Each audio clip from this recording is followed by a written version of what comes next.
رسوله الكريم أما بعد فأعوذ بالله من الشيطان الرجيم بسم الله الرحمن الرحيم. سبق کا آج 18واں دن 110 احادیث مبارکہ پڑھ چکے ہیں. اس دوران گزشتہ 2 دنوں میں کچھ نہ کچھ ڈسٹربنس بھی رہی اور اس کی وجہ سے آپ کو زحمت ہوئی. اس پر ہم معذرت خواہ ہیں. اللہ تعالیٰ آسانیاں عطا فرمائے. میں نے اسی لیے کل کا سبق دہرا بھی دیا تھا کہ تاکہ کسی کی حدیث نکل گئی تو وہ اس کو آسانی کے ساتھ پورا کر لے.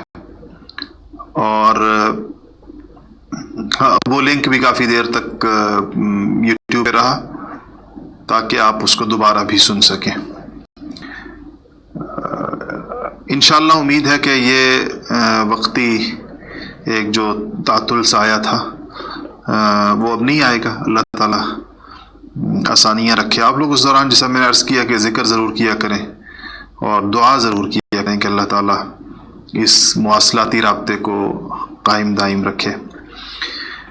آج کے سبق کا آغاز کرتے ہیں اور بخاری شریف کی روایت 5623 سے. اخبرنی عطاء انه سمع جابر بن عبد الله يقول قال رسول الله صلى الله عليه وسلم اذا كان جنح الليل او امسيتم. جابر بن عبداللہ رضی اللہ تعالیٰ عنہ فرماتے ہیں کہ رسول اللہ صلی اللہ علیہ وسلم نے فرمایا کہ اذا کان جنح اللیل، جب رات کی تاریکی چھا جائے، او امسیتم، اور شام ہو جائے، فکفوا صبیانکم، اپنے بچوں کو گھروں میں روک لو، باہر نکلنے سے روک لو اپنے بچوں کو شام کو، یعنی مغرب کے بعد کا جو فوراً وقت ہے، مغرب کے آس پاس کا. فَإِنَّ الشَّيَاطِينَ تَنْتَشِرُ حِينَئِذٍ، کیونکہ اس وقت میں شیاطین پھیل جاتے ہیں. فَإِذَا ذَهَبَ سَاعَةٌ مِّنَ اللَّيْلِ، اور جب ایک وقت، کچھ وقت رات کا ایک حصہ گزر جائے، یعنی رات سے مراد مغرب پر رات ہو جاتی ہے. ہمارے گھروں میں جو ایک رواج تھا مغرب پر بچوں کے واپس آنے کا، اور مائیں مغرب کے بعد بچوں کو گھروں سے باہر نہیں چھوڑتی تھی، اس کی بنیاد یہ حدیث شریف ہوگی. ہمارے کلچر میں، ہمارے دیہاتوں میں بھی بات کا رواج رہا، کیونکہ آپ نے فرمایا کہ کفوا صبیانکم، بچوں کو روکو. فإن الشیاطین تنتشر حینئذ، کیونکہ اس وقت شیطان پھیل جاتے، منتشر ہو جاتے. فَإِذَا ذَهَبَ سَاعَةٌ مِّنَ اللَّيْلِ، جب رات کا ایک حصہ گزر جائے، مغرب سے نے بتایا رات کا آغاز ہو گیا، حصہ گزر جائے، فَحُلُّوهُمْ، پھر بچوں کو پابند اگر نہ بھی رکھیں تو وہ ایک خاص وقت جو ہے وہ گزر چکا ہوگا. پھر فرمایا کہ جب رات ہو جائے تو فَأَغْلِقُوا الْأَبْوَابَ، گھروں کے دروازے رات کو بند کریں. وَاذْكُرُوا اسْمَ اللَّهِ، اللہ کا نام لے کر گھروں کے دروازے اللہ کا نام لے کر بند کیا کرو. فَإِنَّ الشَّيْطَانَ لَا يَفْتَحُ بَابًا مُغْلَقًا، فرمایا کہ اس لیے کہ شیطان بند دروازے نہیں کھول سکتا. کتنی عجیب، شاید آپ نے پہلی دفعہ سنی ہو یہ بات کہ بند دروازے نہیں کھولتا. وَأَوْقُوا قِرَبَكُمْ، اوقو کہتے ہیں اب مشکیزے، یعنی منہ بند کرنے کو، اور قرب کہتے ہیں مشکیزے کو، پانی کے جو برتن جس سے پانی ہوتا ہے. تو فرمایا کہ اور مشکیزے کا دہانہ باندھ دو، بند کر دو. وَاذْكُرُوا اسْمَ اللَّهِ، اللہ کا نام لے کر، یعنی اپنے پانی کے برتنوں کے منہ بند کرو. اب مشکیزہ ہوتا تھا اس زمانے میں، آج کل آپ کی جو بوٹلز پانی کی ہوتی ہیں، باہر سے آتا ہے پانی، تو ان کو کھلا نہ چھوڑیں. ان کا جو منہ تو ان کا چھوٹا سا ہوتا ہے، اس کو کھلا نہ چھوڑیں رات کو. وَخَمِّرُوا آنِيَتَكُمْ، اور فرمایا کہ اپنے برتن بھی ڈھانک دیا کرو، اپنے برتنوں کو ڈھانک کے رکھو. وَاذْكُرُ اسْمَ اللَّهِ، اللہ کا نام لے کر. ہر چیز میں اللہ کا نام لے کر رات کو سب کچھ بند کرنا ہے. دیکھیں روزہ بھی اللہ کا نام لے کر، پانی بھی اللہ کا نام لے کر، برتن بھی اللہ کا نام لے کر. اور فرمایا کہ وَلَوْ أَن تَعْرُضُوا عَلَيْهَ شَيْئًا، کہ اگر تمہیں کوئی ڈھانپنے کے لیے چیز نہ ملے تو بے شک عمودی کوئی چیز ان کے اوپر رکھ دو. جیسے کہ اگر آپ کو باقاعدہ کوئی ڈھکنا نہیں مل رہا تو کوئی چیز جیسے لکڑی ہے یا کوئی ایسی چیز ہے وہ ان کے اوپر رکھ دو.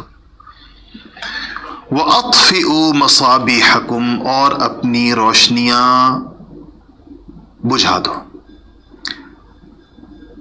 روشنیوں میں یہ آگ بھی داخل ہوگی، اس زمانے میں آگ کی روشنی ہوتی تھی، ہیٹ بھی داخل ہوں گے، یہ سب مصابیح کے اندر داخل ہے کہ یہ سب رات کو بند کر دو. کیسی ہدایات ہیں زندگی کے لیے. تو اب یہ چیزیں دوبارہ سن لیں. دروازے بند کرنے، فَأَغْلِقُوا الْأَبْوَابَ، ساتھ کیا ہے؟ وَاذْكُرُوا اسْمَ اللَّهِ عَلَيْهِ، وَاذْكُرُوا اسْمَ اللَّهِ، اللہ کا نام لے کر. ہم رات کو دروازے بند کرتے ہیں، اللہ کا نام لیتے، دروازے تو بند کرتے ہیں، رات کو دروازے بند کر کے ہی لوگ سوتے ہیں، لیکن اللہ کا نام لے کر بند کرتے ہیں یا ویسے ہی جا کے کنڈی لگا دیتے ہیں. یہ آج سے جب ہم رات کو دروازہ بند کریں گے تو اللہ کا نام لے کر کریں گے. اور وجہ بیان فرمائی فَإِنَّ الشَّيْطَانَ لَا يَفْتَحُ بَابًا مُغْلَقًا. اچھا، ہم لوگ دروازے شیطان کی وجہ سے نہیں بند کرتے، ہم دروازے چور کی وجہ سے بند. یہاں چور کا کوئی ذکر نہیں ہے حدیث شریف میں، ہم تو چوروں کی وجہ سے بند کرتے ہیں. کبھی ہمیں دروازہ بند کرتے ہوئے شاید یہ خیال نہیں آیا ہوگا کہ حدیث شریف میں دروازہ بند کرنے کا ذکر ہے رات کو، لیکن شیطان کی وجہ سے ہے. پھر کہا کہ پانی کے برتن ڈھانکے جائیں گے، پھر فرمایا اور لیکن وہ بھی وَاذْكُرُ اسْمَ اللَّهِ، اللہ کا نام لے کر. پانی کے علاوہ دیگر برتن بند کیے جائیں گے، وَاذْكُرُ اسْمَ اللَّهِ، اللہ کا نام لے کر. اور اگر کوئی برتن باقاعدہ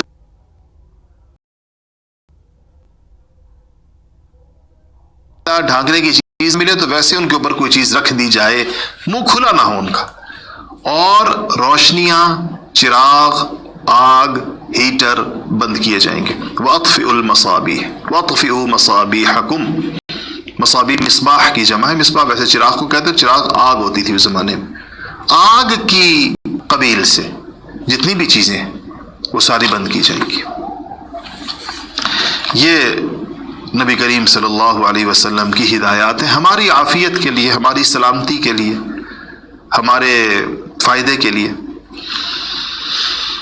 آگے چلتے ہیں. سیدنا ابو ہریرہ رضی اللہ تعالی عنہ سے روایت ہے کہ نبی کریم صلی اللہ علیہ وسلم نے فرمایا کہ ما يصيب المسلم من نصب ولا وصب ولا هم ولا حزن ولا اذى ولا غم حتى الشوكة يشاكها الا كفر الله بها من خطاياه. اب اپنی تکلیفوں کا اندازہ لگائیے.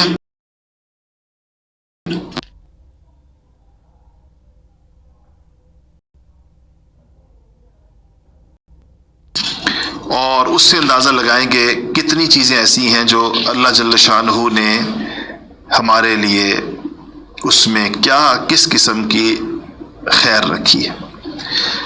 تو پہلی بات جو ارشاد فرمائی کہ ما من مصیبت ما یصیب المسلم من نصب ولا وصب، کہ مسلمان کو کوئی ایسی تکلیف نہیں ہے. نصب کا معنی ہوتا ہے تھکاوٹ، تھکاوٹ کے معنی میں جس کو ہم تعب بھی کہتے ہیں، اور وصب مرض کو کہتے ہیں. تو تھکاوٹ نصب اور وصب مرض. تو کیا فرمایا کہ مسلمان کو جو تھکاوٹ پہنچتی ہے، وہ جس طرح موسیٰ اور خضر کے قصے میں قرآن میں لقد لقینا من سفرنا ھذا نصبا، تو وہ تھکاوٹی کا ذکر ہے. ولا ہم ولا حزن، تھکاوٹ ہو گئی، مرض ہو گیا. ہم کہتے ہیں غم کو. اور اسی طرح ہم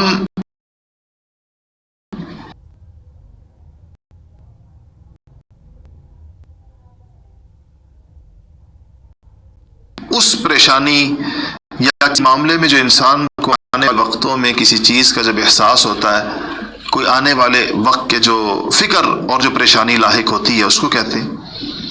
اور اس کے ساتھ حزن کہا گیا، اور اس کا معنی بھی غم ہے. اور غم ویسے یا حزن کہتے ہیں کسی چیز کے نہ ہونے سے، گم ہو جانے سے جو انسان کو لاحق ہوتی. کوئی چیز جب اس کے پاس نہیں ہوتی یا گم ہو جاتی ہے یا اس کو نہیں ملتی تو وہ حزن کہلاتی ہے. ولا اذن عذابی تکلیف کو کہتے ہیں. اور غم ولا غم، غم کا مطلب بھی دل کو پہنچنے والا صدمہ ہے. تو 6 چیزیں بیان ہوئی ہیں، ساری ہم معنی ہیں لیکن تکلیف کے مختلف درجات ہیں. نصب تھکاوٹ ہو گئی، باقی وصب، ہم، حزن، اذا، غم، تقریباً تکلیف کی مختلف قسمیں ہیں، دکھ کی، درد کی، پریشانی کی، آزمائش کی. اور یہ جتنے لفظ ہم استعمال کرتے ہیں وہ سارے اس میں آ جاتے ہیں. حتی الشوکہ، یہاں تک کہ کانٹا.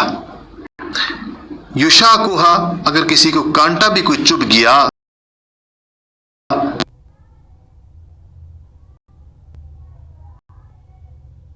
تو الا کفر اللہ بہا من خطایاہ، اللہ جل شانہ اس کی وجہ سے اس کے گناہوں کو معاف کر دیتے.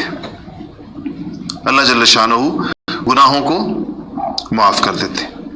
کفر کا مطلب ہوتا ہے کفارہ کر دیتے. یعنی ادھر انسان کے گناہ، اس کے ذمہ کچھ چیزیں لکھی ہوئی ہیں، اور ادھر جیسے ہی کوئی تکلیف اس کو پہنچی اور اس نے اس تکلیف کے اوپر صبر کیا، اللہ تعالیٰ سے اجر کی امید رکھی، اس کے نامہ اعمال میں سے کچھ چیزیں مٹ جاتی ہیں.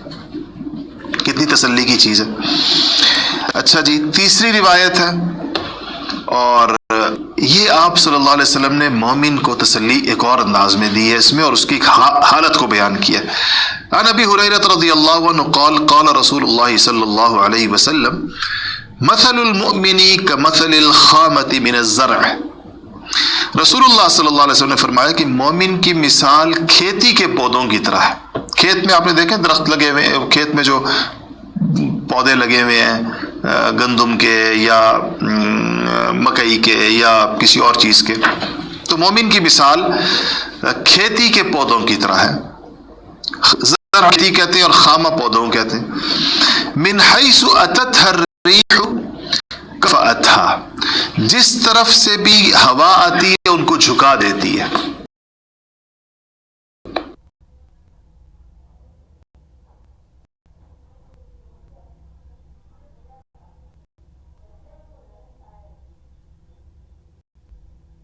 آپ کبھی دیکھیں ہوا چل رہی ہے تو کھیتی کے پودوں کے اوپر ہوا یوں جھک جائے گی، یوں اس کو پودوں کو جھکا دے گی. فَإِذَا اعْتَدَلَتْ تَكَفَّأُ بِالْبَلَا، جب ہوا رک جاتی ہے، اعتدلت کا مطلب ہوا کا رک جانا، تو تَكَفَّأُ بِالْبَلَا یہ دوبارہ کھڑے ہو جاتے ہیں.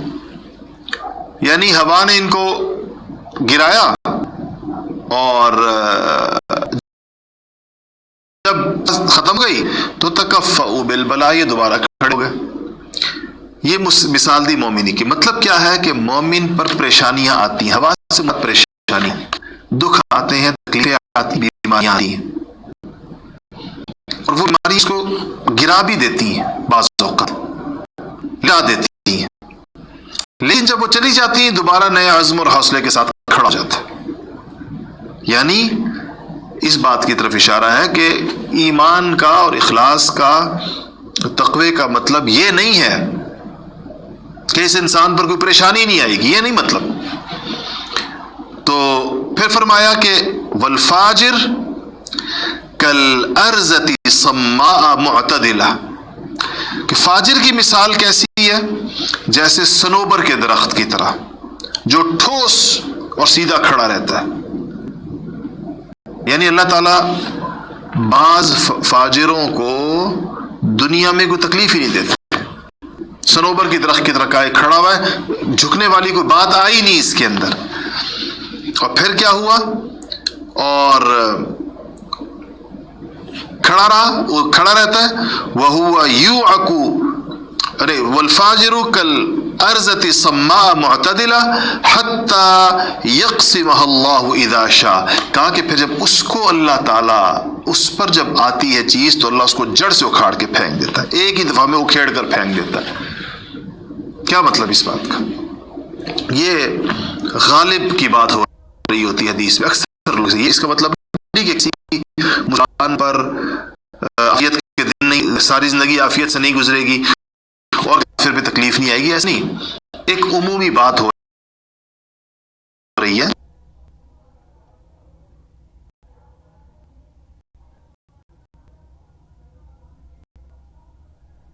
نبی کریم صلی اللہ علیہ وسلم فرما رہے ہیں کہ مسلمان یعنی وہ بندہ جس کو اگر تکلیف پہنچ جائے تو یہ اس کو تسلی ہو کہ یہ اہل ایمان کو آتی ہے، تو اہل ایمان کو تکلیف آئے گی تو وہ اس کو لٹا بھی دے گی. اس کو ایک طرح سے جیسے پودا ایک طرف چلا جاتا ہے ہوا کے زور کی وجہ سے، تو وہ بھی جا سکتا ہے لیکن پھر دوبارہ کھڑا ہو جائے گا. جب تکلیف چلی جائے گی پھر اللہ پاک اس کو دوبارہ اپنی کیفیت پر واپس لے آئیں گے، حالات دوبارہ اس کو ٹھیک کر دیں گے. کافر کا کہا کہ ایسے کافر تمہیں ملیں گے جو بالکل کسی درخت کی طرح گویا جیسے درخت پر ہوا آ جائے تو صنوبر کے درخت کو کچھ نہیں ہوتا نا، درخت تو نہیں نیچے جاتا ہوا کے ساتھ، لیکن ایک موت تو ہرے پانی ہے. تو کہا پھر جب اللہ اس پر لاتا ہے تو جڑ سے اکھاڑ کے پھینکتا ہے اس کو.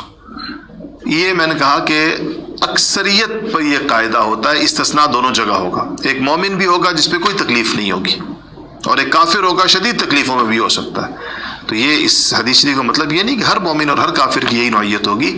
تو اس میں تسلی ہے ان مسلمانوں کو جن پر کوئی آزمائش ہو، جو کسی بیماری کا شکار ہو، جو کسی تکلیف اور دکھ کا شکار ہو. بعض اوقات انسان تکلیف اور دکھ میں پھر مایوسی کی باتیں کرتا ہے، اور بعض لوگوں کو تکلیف اور دکھ میں اپنے ایمان پر شک ہو جاتا ہے.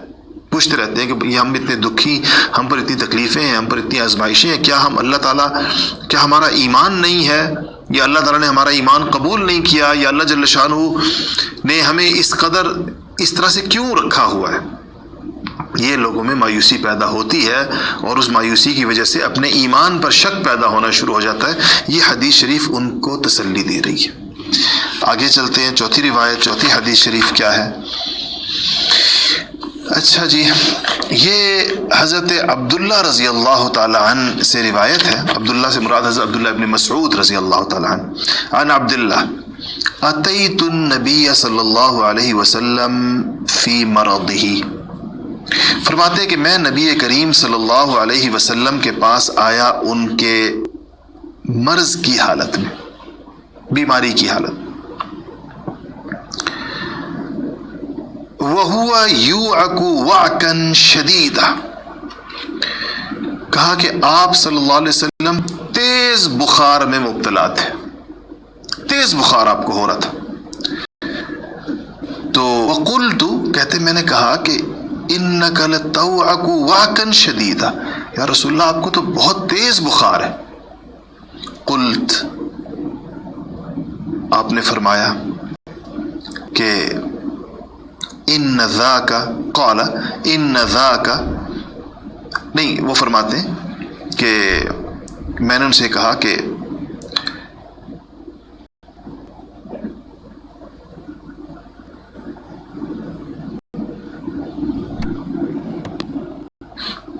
جی میں نے کہا کہ ان ذاک بان لاجرین، آپ کو جتنا تیز بخار ہے تو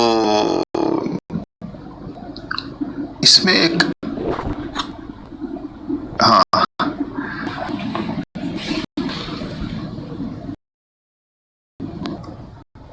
ایک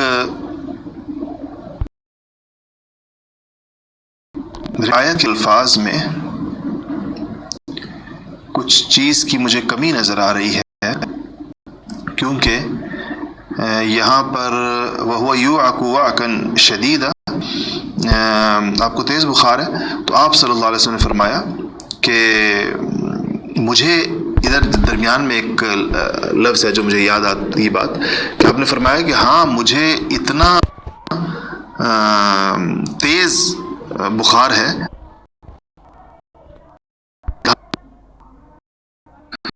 اور تو کہتے ہیں اس پر میں نے کہا کہ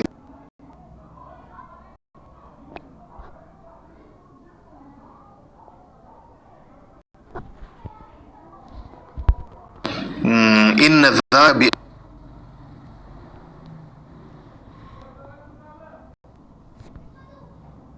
ان لک اجرین، تو میں نے کہا کہ یہ آپ، تو میں نے پوچھا اس لیے کہ آپ اس پر اجر ملے گا، دگنا اجر ملے گا، اس لیے آپ کو 2 بندوں جتنا بخار ہوتا ہے؟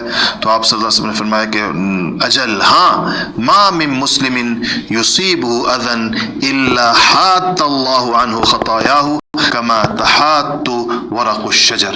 اس پر آپ نے فرمایا کہ ہاں، اللہ تعالیٰ کے جب بھی تکلیف کسی مسلمان کو پہنچتی ہے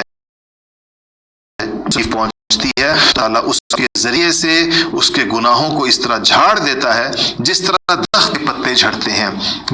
سی ہے میرے سامنے موجود روایت، میں اس کے الفاظ پر پورا مجھے وہ نہیں ہے کہ یہ ایک جملہ مجھے ایسے لگ رہا ہے کہ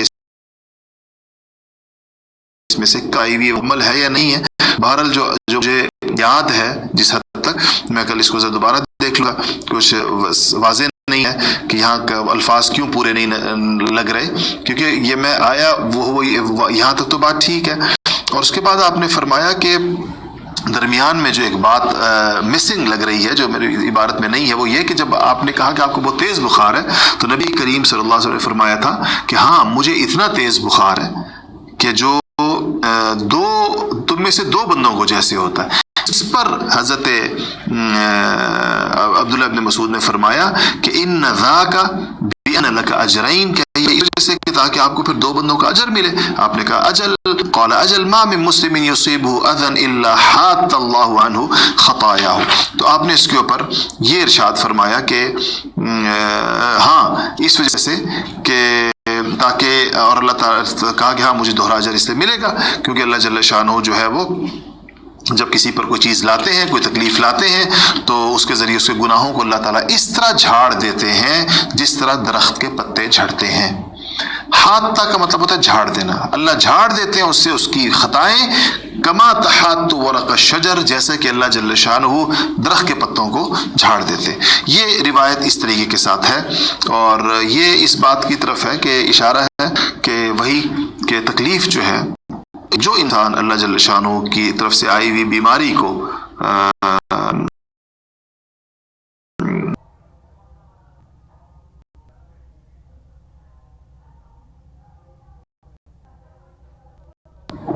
پر صبر کرتا ہے اور اس کو اللہ کی طرف سے سمجھتا ہے، وہ اس کو پاک کر دیتی ہے. بیماری انسان کو گناہوں سے پاک کر دیتی ہے. تو انسان، اس لیے بعض لوگ اگر موت سے پہلے کسی کو اللہ جل شانہ کی طویل بیماری مبتلا کر دے تو اس سے پناہ تو مانگنی چاہیے، اللہ تعالیٰ سے عافیت کا سوال تو کرنا چاہیے، مگر یہ پریشانی نہیں ہونی چاہیے.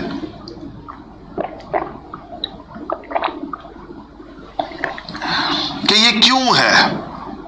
اس لیے کہ اس کے یہ ذہن میں رکھنا چاہیے، جس نے اتنی طویل بیماری گزاری موت سے پہلے، اتنا وہ دنیا سے پاک صاف کیا، گویا اس سے گناہ جھڑ گئے. کیسے؟ آپ نے مثال کیا دی کہ ایسے گناہ لکما تحط الشجر ورقہا، جیسے کہ خزاں میں درخت اپنے پتے جھاڑ دیتا ہے.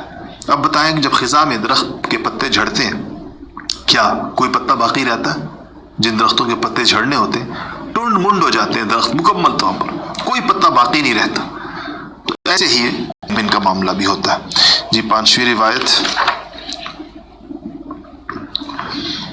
حضرت ابو موسیٰ الاشعری رضی اللہ عنہ فرماتے ہیں کہ قال رسول اللہ صلی اللہ علیہ وسلم اطعم الجائع وعود المریض وفک العانی. 3 چیزوں کی تاکید فرمائی.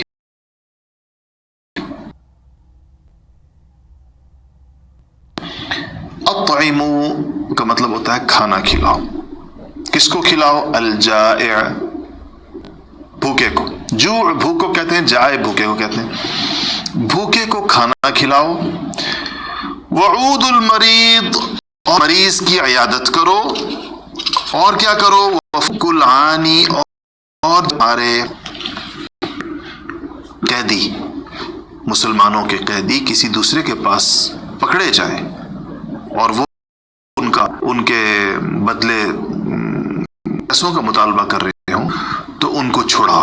پرانے زمانے کا رواج تھا، قیدی پکڑے جاتے تھے ادھر ادھر کے اور فدیہ دیا جاتا تھا ان کو چھڑانے کے لیے، پیسوں کا مطالبہ آتا تھا تو پیسے ادا کر دیے جائیں تو وہ قیدیوں کو چھوڑ دیتے تھے۔ تو فرمایا کہ قیدی بھی چھڑاؤ۔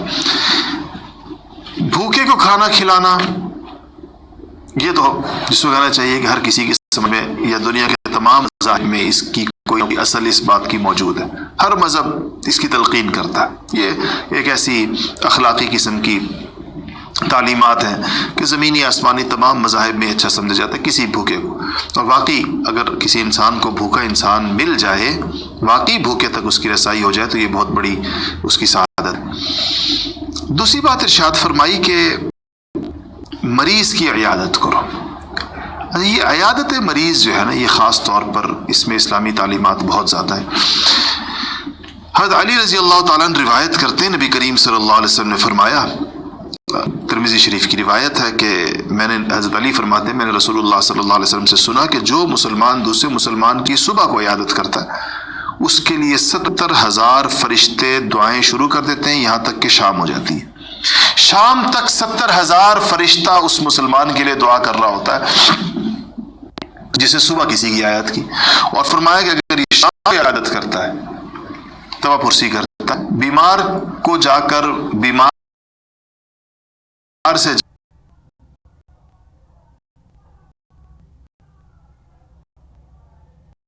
جا کر اس کے حالات پوچھنے کی عیادت کریں، شام کو کرتا ہے تو صبح تک اس کے لیے 70,000 فرشتے کرتے رہتے ہیں۔ کتنی بڑی بات ہے۔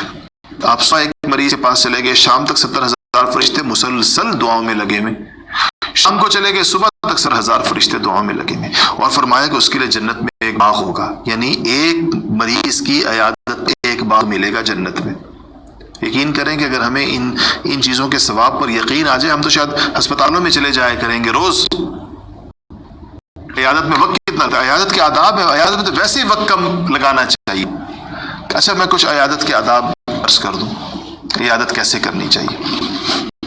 علماء نے کم سے کم 10 آداب لکھے، ان 10 آداب کا ضرور خیال رکھا جائے۔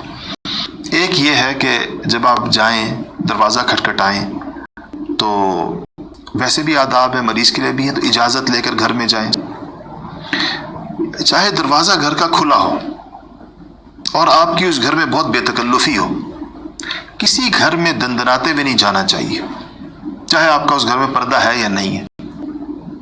جب بھی کسی گھر میں داخل ہوں اجازت لیں آنے کی،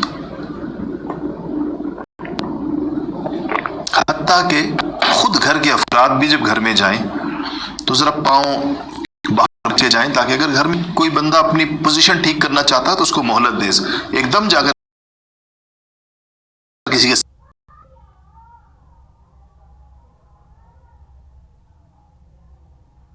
پہ نہ کھڑے ہو جائیں۔ دوسرا کہا کہ جب آپ اجازت لیں دروازے کے عین سامنے کھڑے ہو کر اجازت مت لیں، دروازے سے سائڈ پہ کھڑے کر اجازت لیں، دائیں یا بائیں۔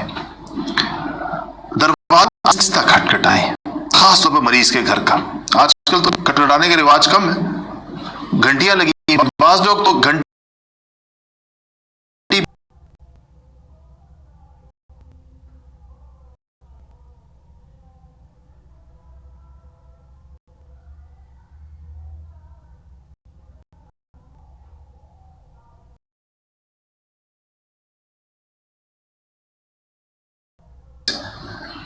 تکلیف دے گا، اس لیے گھنٹی آہستہ بجائیں۔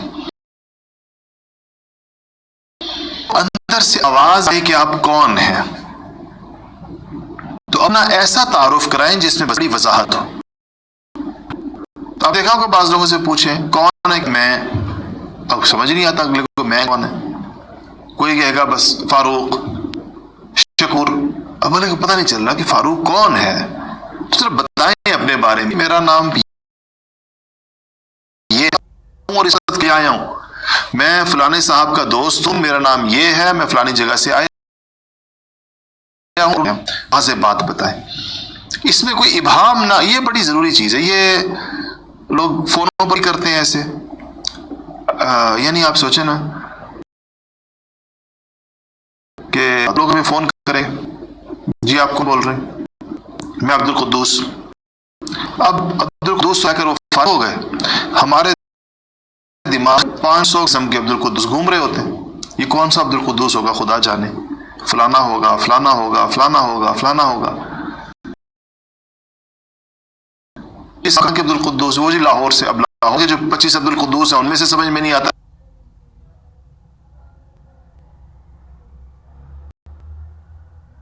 یہ کون سا ہوگا۔ کسی کو اتنی لمبی آزمائش میں ڈالیں، جب اپنا تعارف کرانا ہے تو ایسا تعارف کرائیے کہ اگلا فوراً آپ کو پہچان جائے، اس کو لمبے کسی انتشار سوچا رہے ایک کے بعد ایک کو۔ اور میں نے تو اپنے بڑے بزرگوں کو دیکھا،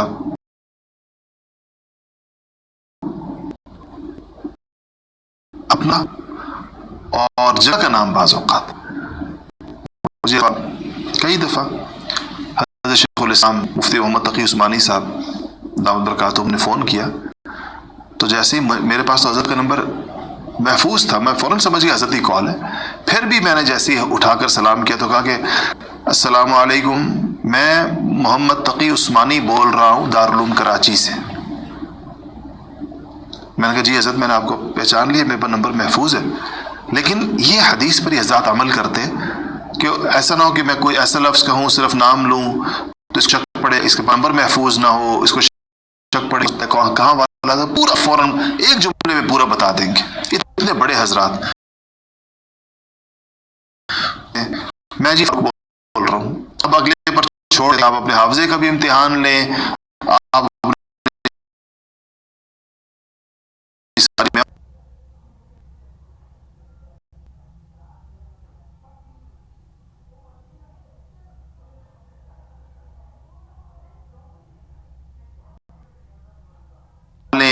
اور آپ جو ہے وہ 3 منٹ تک غلطہ پیچا رہیں کہ یہ کون ہو سکتا ہے۔ اچھا بعض تو پھر بڑے ناز کے ساتھ آپ پوچھیں کون سے فاروق، آپ پہچانے نا، جی آپ نے پہچانا نہیں، تو اچھا یہ اچھی چیز ہے، خوش طبعی بھی ہونی چاہیے، لیکن اس میں اگلے کے وقت کا لحاظ بھی ہونا چاہیے، ہو سکتا ہے وہ کسی بھی مصروفیت میں اس نے فون اٹھا لیا تو مجھے جلدی فارغ کریں، بات بتائیں۔ اچھا جی، چوتھی بات یہ ہے کہ وقت خواب درست ہونا چاہیے۔ جس مریض کے پاس آپ کے لیے جا رہے ہیں ضرور کریں، آج کل ذرائع بہت آسانی ہے، آرام کا وقت تو نہیں ہے، کھانے کا وقت تو نہیں ہے، دوا دارو کا وقت تو نہیں ہے، کسی اور پٹی وٹی کا، کسی ایسی چیز کا کوئی ایسا پرائیویٹ وقت تو نہیں ہے کہ اس وقت میں اس کو آمد اچھی نہ لگے۔ آج کل فون ہے، مریض کو براہ راست فون اگر مناسب نہ ہو تو اس کے تیماردار کو فون کر کے اس سے وقت لیں، کس وقت میں حاضر ہو جاؤں جس میں آسانی ہوگی، یہ بہت زیادہ ضروری ہے۔ اس کے بعد زیادہ دیر نہ بیٹھیں۔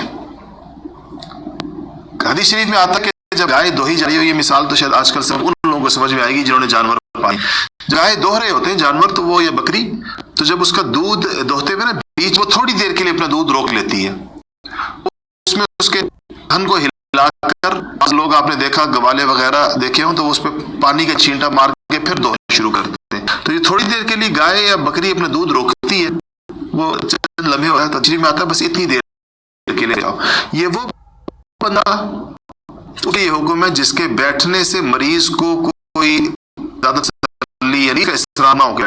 بعض لوگ ایسے ہوتے ہیں کہ وہ جب جاتے ہیں تو مریض کو بڑی تسلی ہوتی ہے، اور وہ مریض کی خواہش ہوتی ہے کہ آپ بیٹھ جائیں میرے پاس، اور آپ کے بیٹھنے سے مجھے تسلی ہوتی ہے۔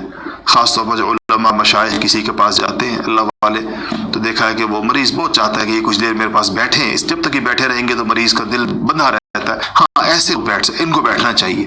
عام جو لوگ مطلب جا رہے ہیں عیادت ثواب کے لیے اپنے اس پہ، تو ان کو چاہیے کہ وہ زیادہ دیر نہ بیٹھیں۔ وہ بیٹھنے سے ایک قصہ یاد آیا کہ علامہ مولا علی قاری صاحب نکات میں لکھا ہے کہ حسن بصری مشہور آدمی تھے، ان کے پاس ایک بندہ آیا اور عیادت کے لیے، تو اب اٹھی تو حضرت اشارہ یہ مجھے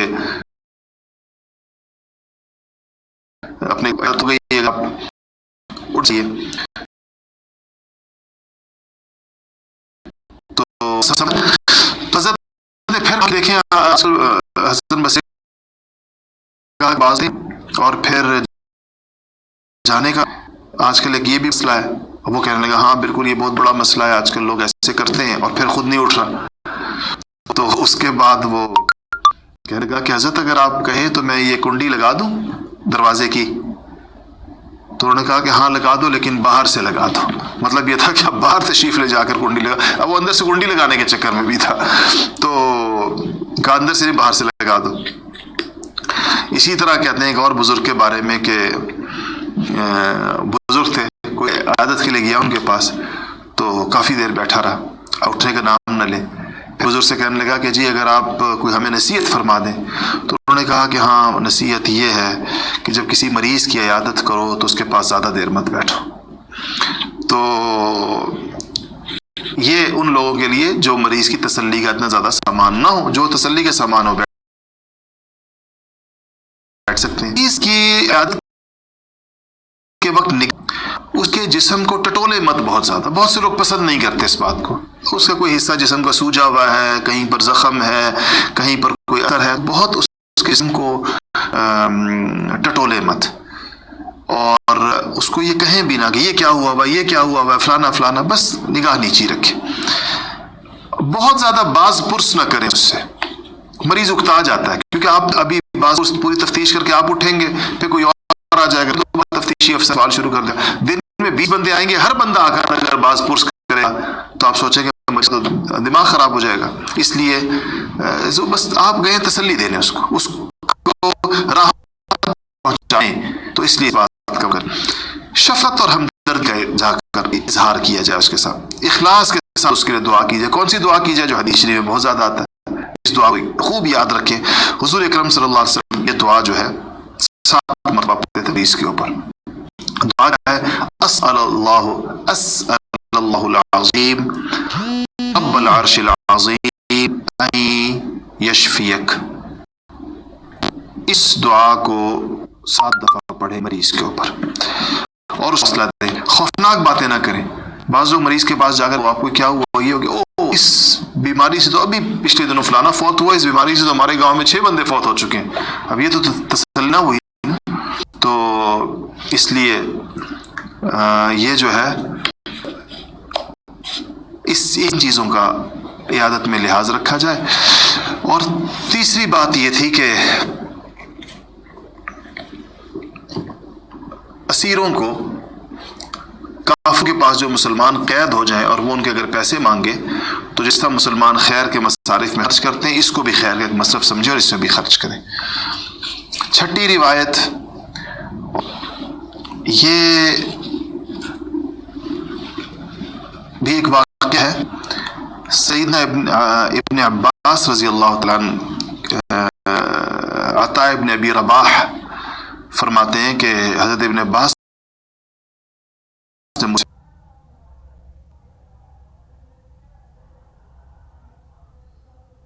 کہا حدثني عطاء قال قال لي ابن عباس الا اريك امرأة من اهل الجنة، کہ میں تم کو جنتی عورت نہ دکھلاؤں؟ تو عطا کہتے ہیں قل بلى، میں نے کہا جی ضرور دکھائیے۔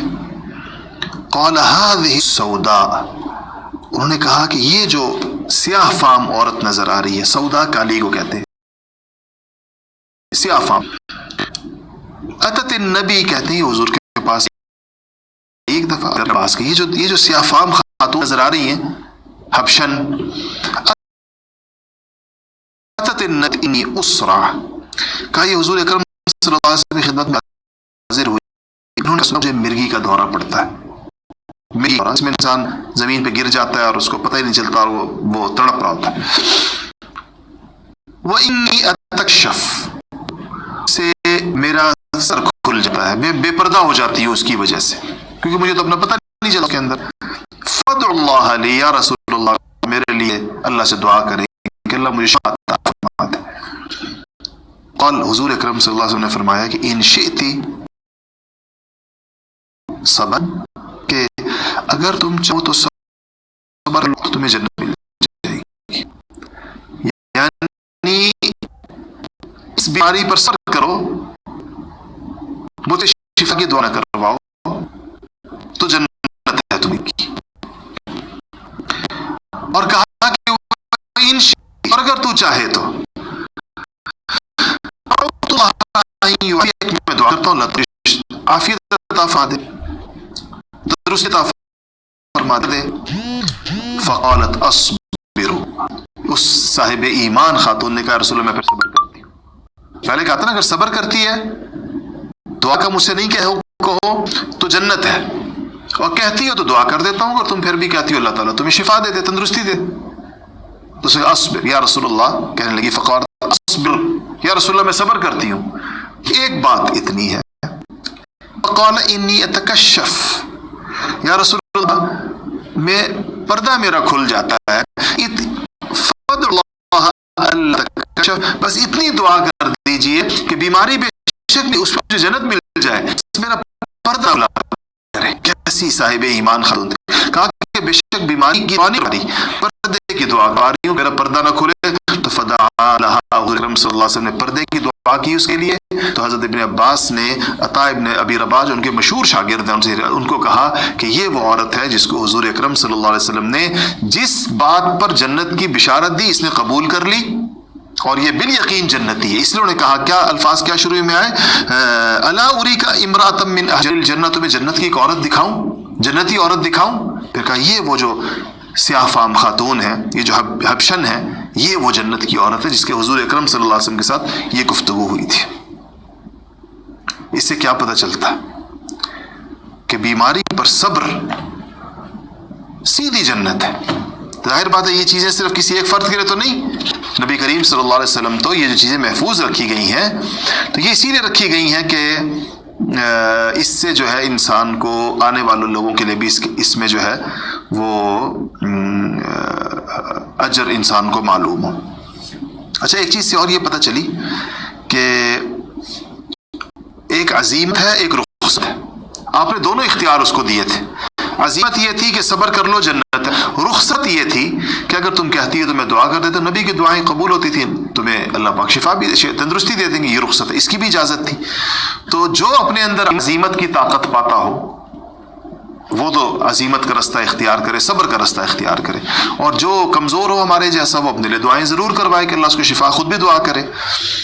اور اس سے یہ پتہ چلتا ہے کہ ویسے بھی دعا کے ذریعے سے اللہ تعالیٰ کی طرف انسان جو رجوع کرتا ہے تو اس کے ذریعے سے سکون بھی ہوتا ہے، علاج بھی اس کا بڑا نافع ہوتا ہے. اس سے قطعاً مطلب یہ نہیں ہے کہ ایک آدمی اپنی بیماری میں دعائیں نہ کروائے، یہ مطلب نہیں، بلکہ اور بہت سی دعاؤں کی فضیلت بھی ہے، انسان کو اللہ تعالیٰ سے ہی مانگنا چاہیے، دعا بھی کریں. لیکن اگر وہ اس پہ صبر کر لیتا ہے اور راضی ہو جاتا ہے اس کے اوپر تو اس کا اجر بہت زیادہ ہے اور سیدھی سیدھی جنت.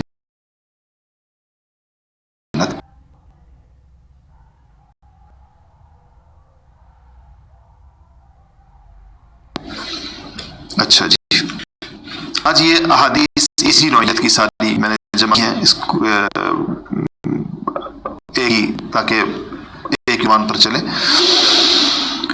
ہاں جی، اگلی روایت ہے 7ویں، عن انس بن مالک رضی اللہ عنہ قال سمعت النبی صلی اللہ علیہ وسلم یقول، انس بن مالک سے روایت ہے، فرماتے ہیں کہ میں نے رسول اللہ صلی اللہ علیہ وسلم سے سنا، ان اللہ قال، اللہ تعالیٰ فرماتے ہیں، اذا ابتلیت عبدی بحبیبتیہ، کہ جب میں کسی بندے کو اس کی دو محبوب حبیبتیہ، دو محبوب چیزیں یعنی دو آنکھوں کی بیماری میں مبتلا کر دوں، یا بیماری کی وجہ سے اس کی آنکھیں لے لوں،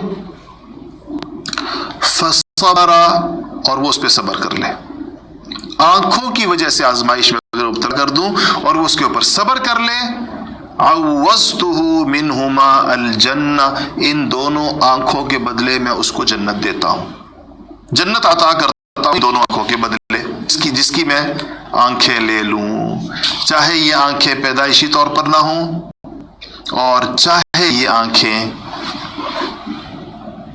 کسی وجہ سے بینائی چلی جائے، کمزور ہو جائے، چلی جائے، اور یہ صبر کرے۔ کیا مطلب کہ اپنے صبر کا کیا مطلب ہے؟ اپنے مرض کی شکایت اور بے چینی کا اظہار نہ کرے، یہ نہ کہے کہ ہاں یہ ہو گیا، یہ ہو گیا، یہ ہو گیا، اس کا نہ کرے، بلکہ اس بات پر اس کے دل میں آئے کہ یہ تکلیف ہے اللہ کی طرف سے، میں اس پہ صبر کروں گا، اللہ تعالیٰ اس کا مجھے عوض عطا فرمائیں گے۔ حدیث شریف میں آتا ہے کہ قیامت کے دن وہ لوگ جن کو دنیا میں تکلیفیں اور پریشانیاں نہیں پہنچی ہوں گی، جنہوں نے تکلیف نہیں دیکھی دنیا میں، پریشانی نہیں دیکھی دنیا میں، وہ جب دنیا میں ان لوگوں کو دیکھیں، قیامت میں ان لوگوں کو دیکھیں گے جن کو دنیا میں پریشانیاں پہنچی تھیں، تکلیفیں پہنچی تھیں، بیماریاں پہنچی تھیں، جب وہ ان کو ان تکلیفوں، پریشانیوں، بیماریوں کے بدلے میں جب اجر ملتا ہوا دیکھیں گے تو تمنا کریں گے حسرت کے ساتھ، ہائے کاش دنیا میں ہمارے جسم کینچیوں سے کتر دیے جاتے، یہ تمنا کریں گے کہ یہ تو ان کو تو جو اجر ان کو آج مل رہا ہے، پریشانیوں پر، آزمائشوں پر، دکھوں پر، غموں پر، بیماریوں پر جو اجر ان کو مل رہا ہے، کاش ہمارے دنیا کیا تھی، اب تو آخر میں جا کر تو دنیا کچھ نہیں لگے گی، تو کہ کاش ہمیں تو کینچیوں سے کوئی ہمارا جسم کتر دیتا اور ہمیں بھی آج اس کا اجر ملتا۔ یہ وہ لوگ حسرت کریں گے جنہوں نے اس دنیا میں پریشانی نہیں دیکھی، دکھ نہیں دیکھا، تکلیف نہیں دیکھی، بیماری نہیں دیکھی۔ ویسے تو عافیت مانگنی چاہیے۔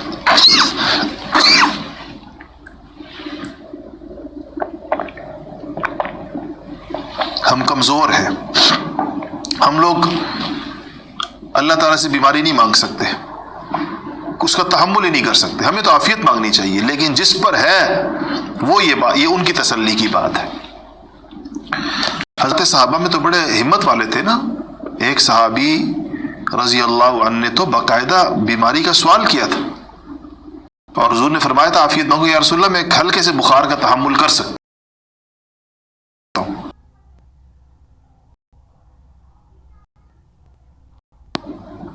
تو میرے لیے دعا کر دیں، مجھے ہلکا بخار رہے ہمیشہ، اتنا جس سے میری عبادت نہ متاثر ہو۔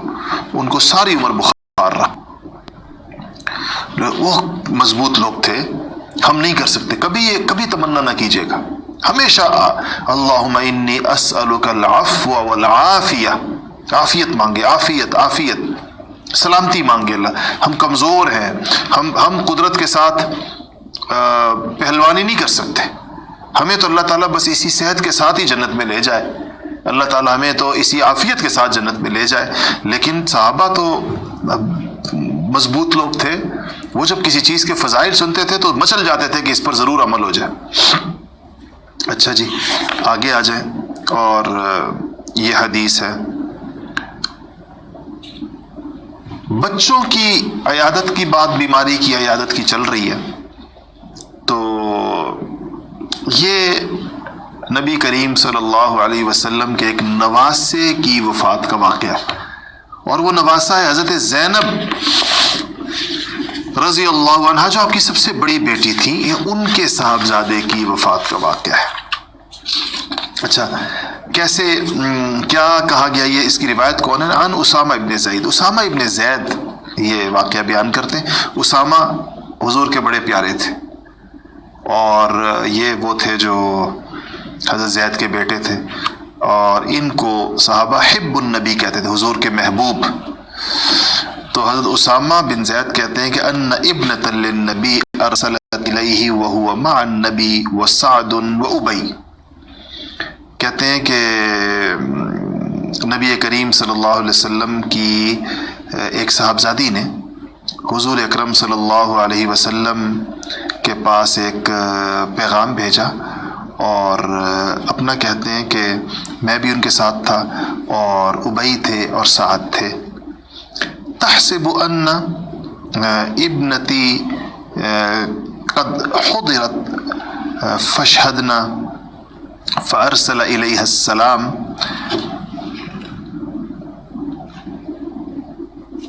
اچھا یہ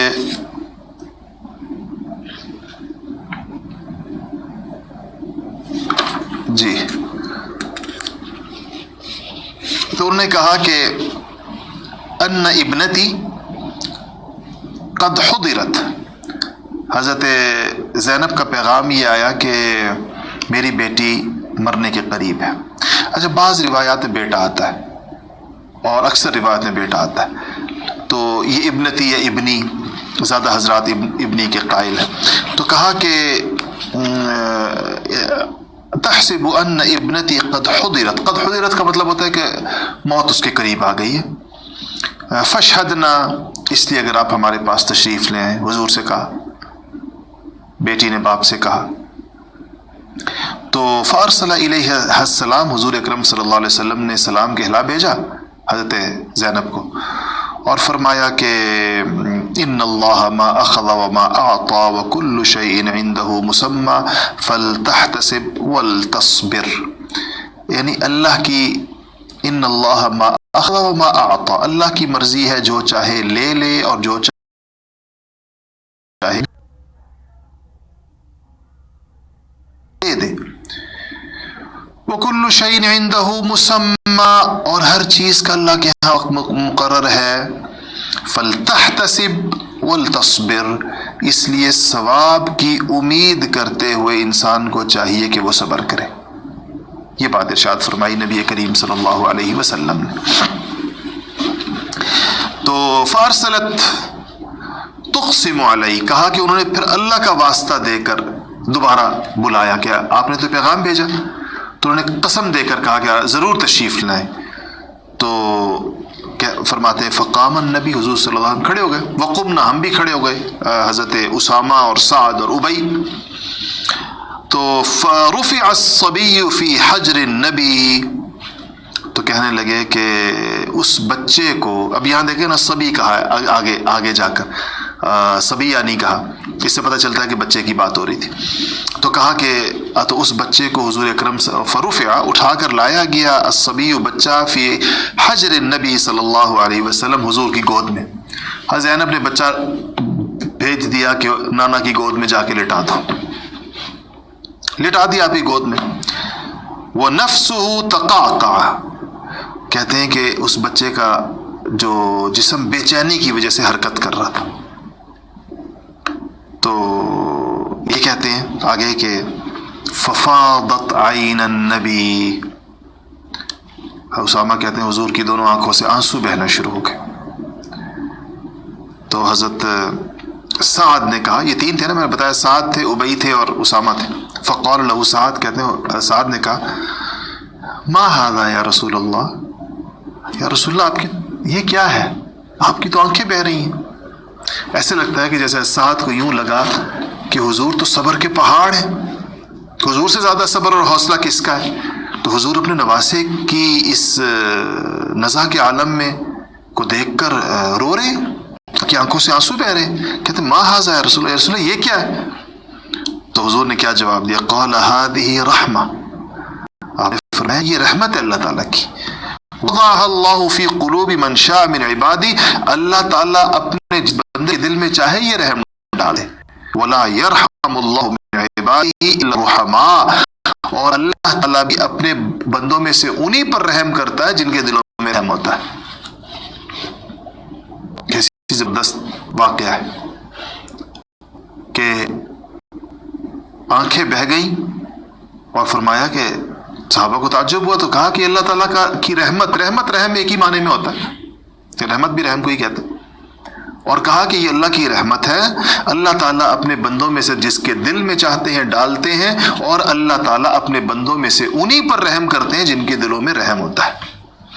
کیسے الفاظ، هذه رحمہ، هذه رحمہ وضعها اللہ فی قلوب من شاء من عبادہ، من شاء من عباد، اپنے بندوں میں سے جس کے دل میں چاہتے ہیں، وضعها، اس کو رکھ دیتے ہیں، ولا يرحم الله من عباده الا الرحماء، اللہ اپنے بندوں میں رحماء پر رحم کرتے ہیں، رحم والوں پر اللہ تعالیٰ رحم فرماتے ہیں۔ اللہ اکبر۔ اس سے کیا پتہ چلتا ہے کہ یہ کہتے ہیں کہ یہ بچہ تھا زینب کا، اور اس کا نام جو تھا وہ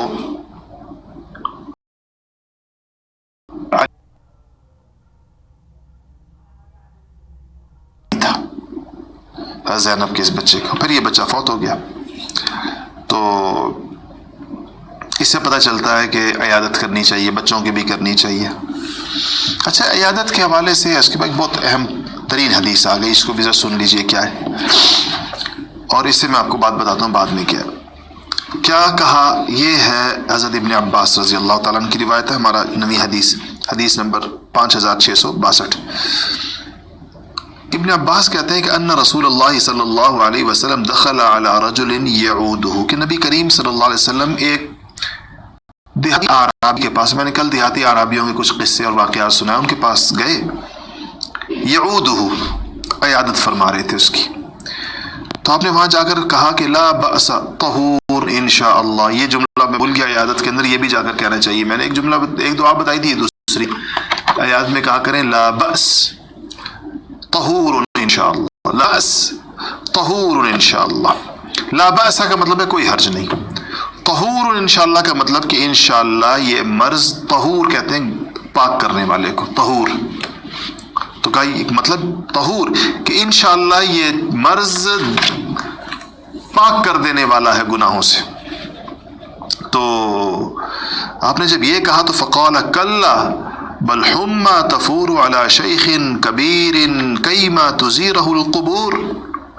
وہ بیچارہ دیہاتی حضور تسلی دے رہے ہیں، تو آگے سے کیا کہتے ہیں کہ آپ نے جب یہ کہا نا طہور، تو اس نے کہا کہ آپ کہتے ہیں کہ یہ پاک کر دینے والا ہے، کل کہتے ہیں کہ فقال کلا، نہیں بالکل پاک کرنے والا نہیں، بل حمى کہتے ہیں بخار کو، کہا نہیں بلکہ یہ بخار ہے، تفور علی شیخ کبیر، جو ایک بوڑھے کے اوپر حملہ آور ہے، اور کیوں حملہ آور ہے، کیما تزیرہ القبور، تاکہ اس کو قبر کا رستہ دکھائے،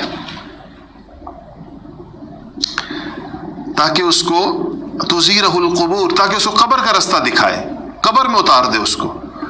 قال النبی، حضور صلی اللہ علیہ وسلم نے فرمایا کہ فنعم اذن، تو آپ نے فرمایا کہ اگر آپ ایسا کہتے ہیں تو پھر یوں ہی صحیح، تو پھر ٹھیک ہے۔ کتنی سخت چیز ہے، کیا بات اس سے پتہ چلتی ہے؟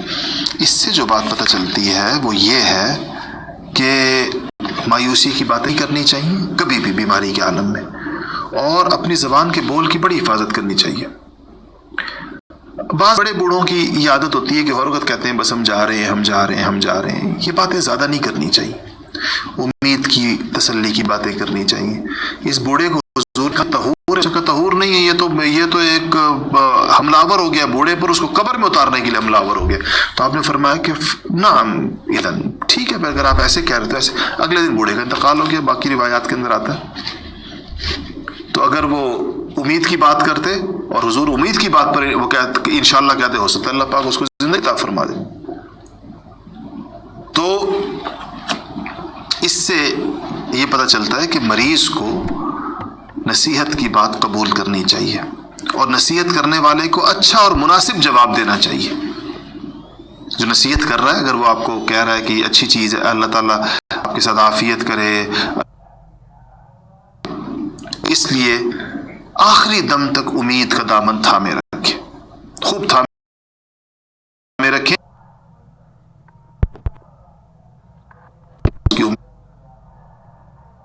جیسے گمان رکھو گے میں ویسا کر دوں گا، اس لیے آخری دم تک امید کا دامن تھامے رکھیں، خوب تھامے رکھیں، اور جتنی بھی بیماری آ جائے امید کی بات کرے، اس سے انسان اچھا رہتا ہے۔ وقت تو جتنا لکھا ہے لیکن انسان کا آخری وقت گزرتا ہے، پر امید گزرتا ہے، اللہ تعالیٰ کے ساتھ اس کی امید خوب ہو، اور جب جہاں ہوگا چلا جائے گا، تو پہلے اس کے لیے اتنی زیادہ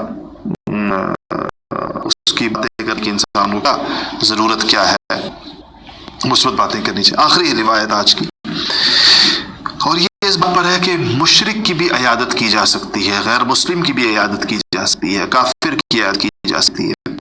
انس رضی اللہ عنہ ان غلاما لیہود، ایک یہودی بچہ تھا جو آپ بھی کبھی کبھار خدمت بھی کرتا، لیکن بڑی عمر کے سمجھدار بچے جیسے ہوتے ہیں، کان یخدم النبی صلی اللہ علیہ وسلم، حضور کی خدمت کیا کرتا تھا۔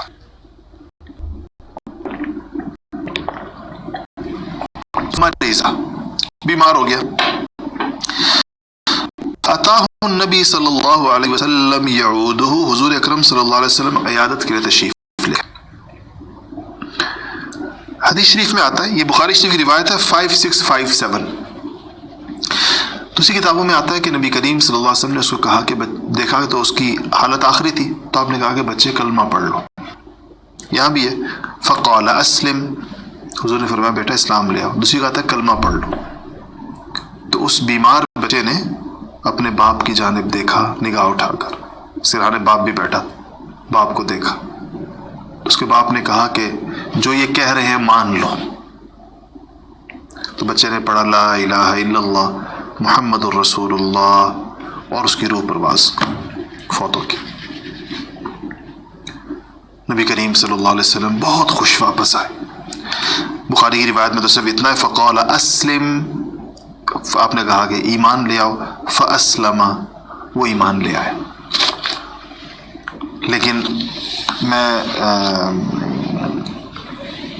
اپنی مسجد میں فجر کی نماز کے بعد امام بخاری کی ایک اور کتاب ہے ادب المفرد کے نام سے، الادب المفرد، اس سے ہم فجر کی نماز کے بعد درس حدیث ہر روز ایک حدیث پڑھتے ہیں۔ یہ حدیث ہم نے بھی گزشتہ دنوں وہاں اس کتاب سے پڑھی، اس میں تھوڑی سی تفصیل ہے، اس میں آپ صلی اللہ علیہ وسلم کی خوشی کا بیان بھی ہے اور اس بچے کے فوت ہو جانے کا بیان بھی ہے۔ یہاں تو اس طرح لکھ کے بس وہ ایمان لے اگلی بات نہیں ہے، لیکن وہاں پر یہ تفصیل موجود ہے کہ یہ بچہ جو ہے یہ پھر فوت ہو گیا، اور آپ خوش ہوئے کہ یہ ایمان کے ساتھ چلا گیا۔ اس سے پتہ چلتا ہے کہ بچہ بالغ ہوگا، یہ 12 13 14 سال کا بچہ ہوگا جس پر اسلام اور کفر کے احکامات جو ہیں وہ اس کے آتے ہیں۔ تو اس سے لائے امام بخاری اس بات پر کہ غیر مسلم کی عیادت کی جا سکتی ہے۔ تو آپ کے پاکستان میں غیر مسلم ملازمین ہوتے ہیں، بعض گھروں میں کام کرنے والی ماسیاں، کوئی اور باہر کے ملکوں میں تو آپ کے آس پاس پڑوس کے اندر سارے غیر مسلم ہوتے ہوں گے۔ تو اگر کوئی بیمار ہو جائے تو دعوت کی نیت بھی ساتھ کر لیا کریں کہ آپ اس کے پاس جا رہے ہیں، عیادت کریں گے، اس سے اس کو اسلام کے اخلاق کا پتہ چلے گا، حسن اخلاق کا آپ کو موقع ملے۔ حضور اکرم صلی اللہ علیہ وسلم نے دیکھیں عیادت کے وقت میں اس کو اسلام کی دعوت پیش کی، اس نے اسلام قبول کر لیا۔ آپ بھی موقع لے کر، یہ نہیں کہ ایسے طریقے کے ساتھ کہ وہ مشتعل ہو جائے، ایسے موقع میں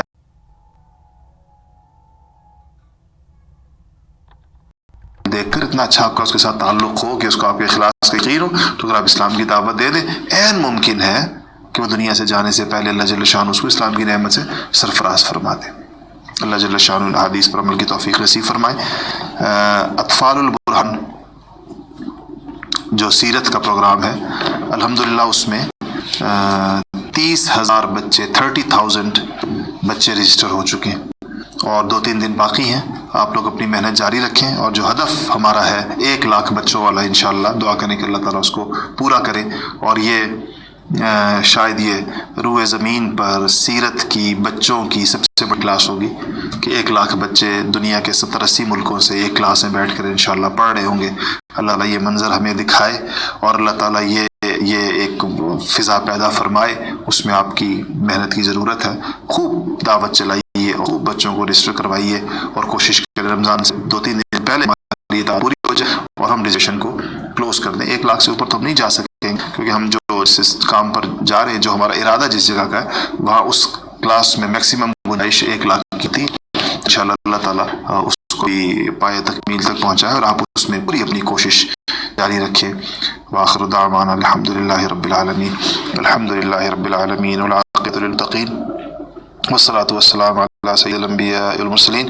ربنا ظلمنا أنفسنا وإن لم تغفر لنا وترحمنا لنكونن من الخاسرين۔ یا رب العالمین ہمارے گناہوں کو معاف فرما دیں، اور یا اللہ جو کچھ ہم پڑھ رہے ہیں اس کو قبول فرما لیں۔ یا اللہ اس پہ آپ کی توفیق عطا فرما دیں، یا اللہ یا رب العالمین ان احکامات پر عمل کرنے کی توفیق عطا فرما دیں، ان اخلاق پر چلنے کی توفیق نصیب فرما دیں یا رب العالمین۔ جہاں جہاں جو بھی اس درس میں شریک ہیں، ان کے دلوں میں جو جائز حاجات ہیں یا اللہ ساری پوری فرما دیں، جو جس تکلیف میں ہے، مصیبت میں ہے، ابتلا میں ہے، آزمائش میں ہے، یا اللہ ان کو اس پریشانیوں سے نجات نصیب فرما دے۔